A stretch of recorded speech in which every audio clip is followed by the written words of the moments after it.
ओम शांति प्रिय भाई और भौणी माने विधि से सिद्धि सीरीजर सप्तम भागरे आपण माननकु स्वागत। भाई और भौणी माने निजे निजकु पचारंतु काहेकि काहा सह कथावार्ता हेबा बेले बा काहार दुख शुणिबा बेले आमे निजे चिंतित होई जाऊ एवं आमर मानसिक शांति हजि जाए। काहेकि एमिति हुए जे दिन सारा घरर बा ऑफिसर काम कला परे आमे मनरे बा शरीर रे बहुत थकापण अनुभव करू। आउ सबुठारु बड़ प्रश्न यही कर्म जंजाल भितरे रही मध्य एकदम हालुका एवं संपूर्ण कर्मातीत अवस्था को प्राप्त करिवार प्रकृत विधिटी कौन।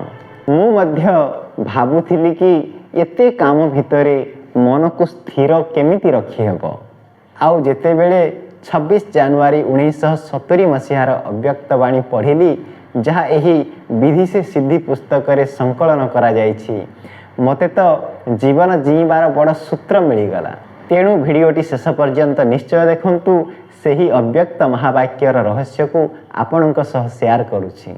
आज जानिबा संपूर्ण अवस्था प्राप्त करिवार विधि।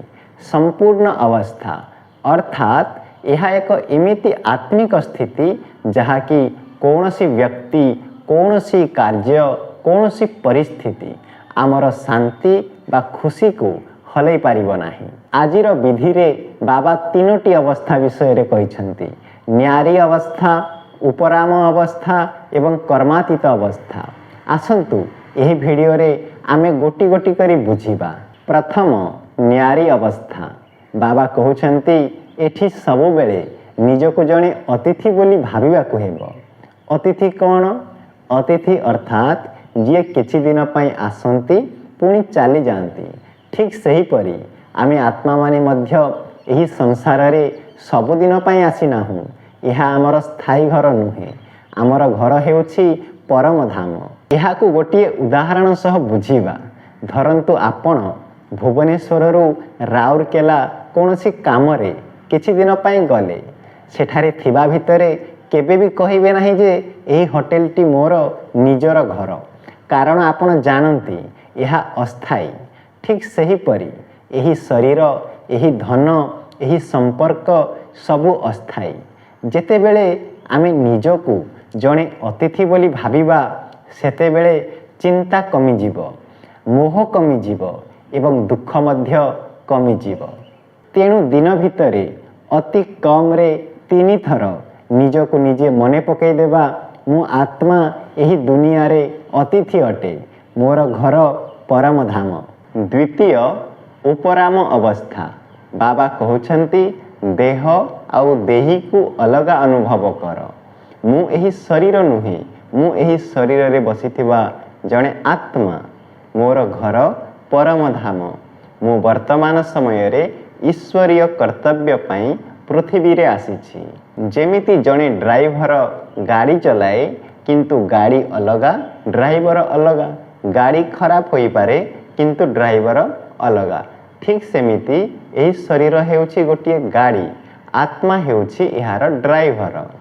आउ अधिकांश दुखर कारण हेउछि आमे निजको आत्मा नुहे शरीर बोली भाबुछु।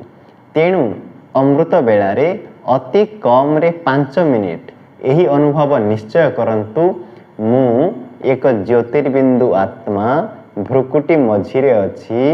यही शरीर मोर गोटिए साधन। तृतीय कर्मातीत अवस्था। यही अवस्था सबुठारु उच्च अवस्था।